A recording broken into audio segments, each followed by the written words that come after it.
सभी मित्र बंधुओं को जय श्री महाकाल। मैं आपका मित्र रोहित तिवारी आज आपके साथ उपस्थित हूँ महालक्ष्मी व्रत को लेकर। आज हम इस व्रत के विषय में जानेंगे। जैसा कि आप सभी लोग जानते हैं कि हमारे घर में जो सुख सुविधाएं, धन संपत्ति इत्यादि सारी चीजें आती हैं, तो वह सिर्फ भगवती लक्ष्मी की प्रसन्नता के ऊपर आती हैं। भगवती लक्ष्मी की अगर हमारे यहाँ प्रसन्नता होगी तो हमें सुख, शांति, वैभव, यश, कीर्ति आदि सभी चीजें देखने को मिलेंगी। उसके बाद यदि अगर भगवती हमारे ऊपर प्रसन्न नहीं है, महालक्ष्मी की कृपा नहीं है हमारे ऊपर, तो दुख, दारिद्रता, रोग, शोक इत्यादि चीजें निरंतर हमारे घर में बनी रहती हैं। तो इसी भयंकर दरिद्रता से छुटकारा पाने के लिए पुराणों में महालक्ष्मी व्रत के विषय में वर्णन है। इस व्रत का वर्णन महाभारत के अंतर्गत आया है और आज मैं आपसे इसी व्रत के विषय में चर्चा करने वाला हूं। अगर आप विधिवत इस व्रत को संपन्न करते हैं तो निश्चित रूप से आपकी धन आदि की जो समस्याएं हैं वह समाप्त हो जाएंगी और सुख शांति आपके पास आने लगेगी। धन की जो गति है आपके पास आने की वह बढ़ जाएगी और धन आपके यहाँ स्थिर होकर रहेगा, या ऐसा कहें कि भगवती महालक्ष्मी स्वयं आपके घर निवास करेंगी। तो हम इस व्रत के विषय में जानते हैं। इससे पहले मैं आपको एक संक्षिप्त रूप में एक कथा सुनाता हूं। यह व्रत जो है महाभारत के अंतर्गत इस व्रत का वर्णन है। जब पांडवों का राज्य खो गया था तो पुनः अपने राज्य को स्थापित करने के लिए उन्होंने भगवती महालक्ष्मी के इस व्रत को किया था। यह 16 दिवसीय व्रत है, 16 दिन का व्रत है। इसमें आहार ले सकते हैं, भोजन ले सकते हैं, कोई दिक्कत की बात नहीं है उसमें। व्रत का अर्थ है कि उस कर्म के प्रति संकल्प करके और नियम से उसको संपन्न करना, विधिवत उनकी पूजन, महालक्ष्मी की पूजन करना, वह व्रत है।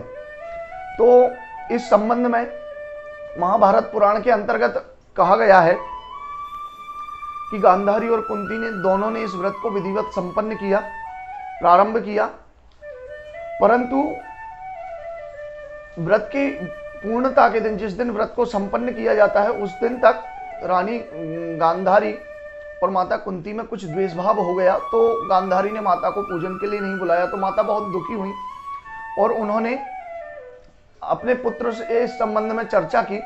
तो अर्जुन ने इंद्र का ऐरावत हाथी हस्तिनापुर में बुलवाकर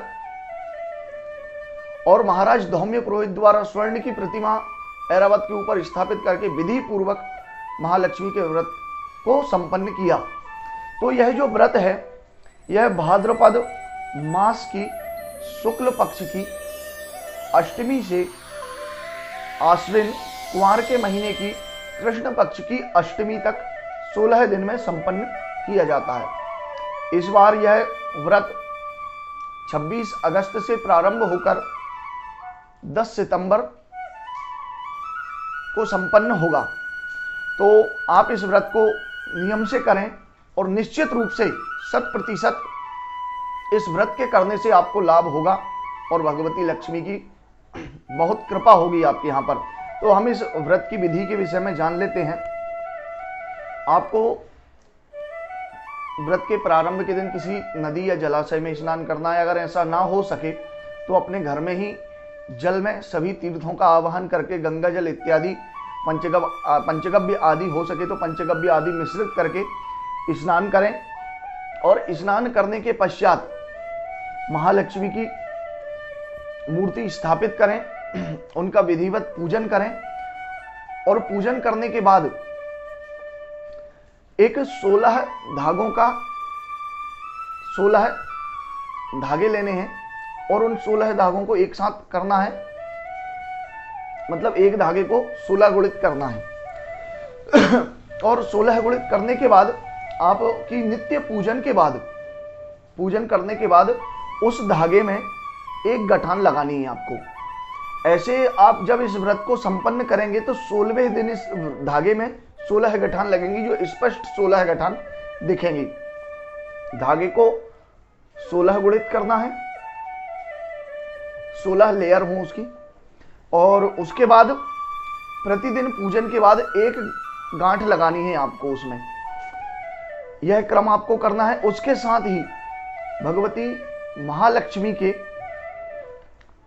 108 नाम लेकर जल में पंचामृत मिलाना है, सुगंधित द्रव्य मिलाना है, अष्टगंध मिलाना है, शहद मिलानी है।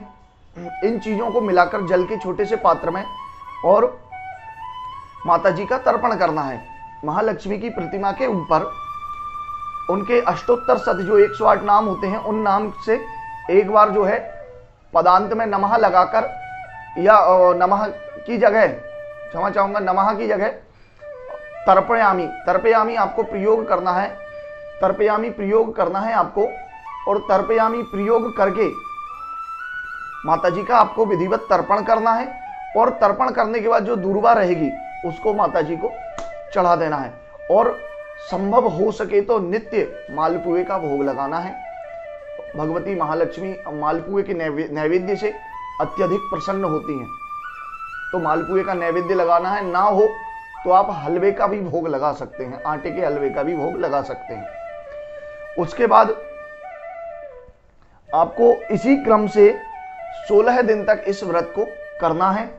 और हो सके तो महालक्ष्मी के नाम मंत्र का जप कीजिए। कम से कम एक माला श्रीम बीज की, एक माला आपको नियमित रूप से करनी चाहिए।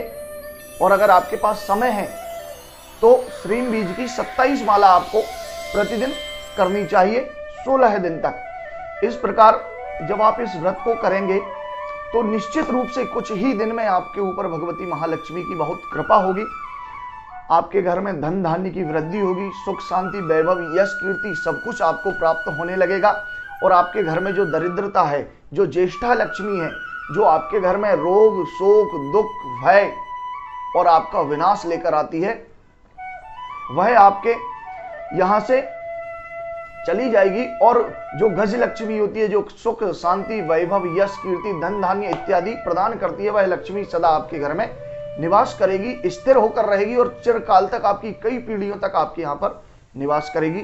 तो इस प्रकार आप विधिवत तरीके से भगवती महालक्ष्मी के इस व्रत को संपन्न कीजिए। यह राधा अष्टमी से प्रारंभ होकर महालक्ष्मी अष्टमी को संपन्न किया जाता है। आप इस व्रत को संपन्न कीजिए। और अगर मेरा वीडियो आपको अच्छा लगा है तो कृपया मेरे चैनल को सब्सक्राइब करें, लाइक करें और शेयर करें। जय श्री राम।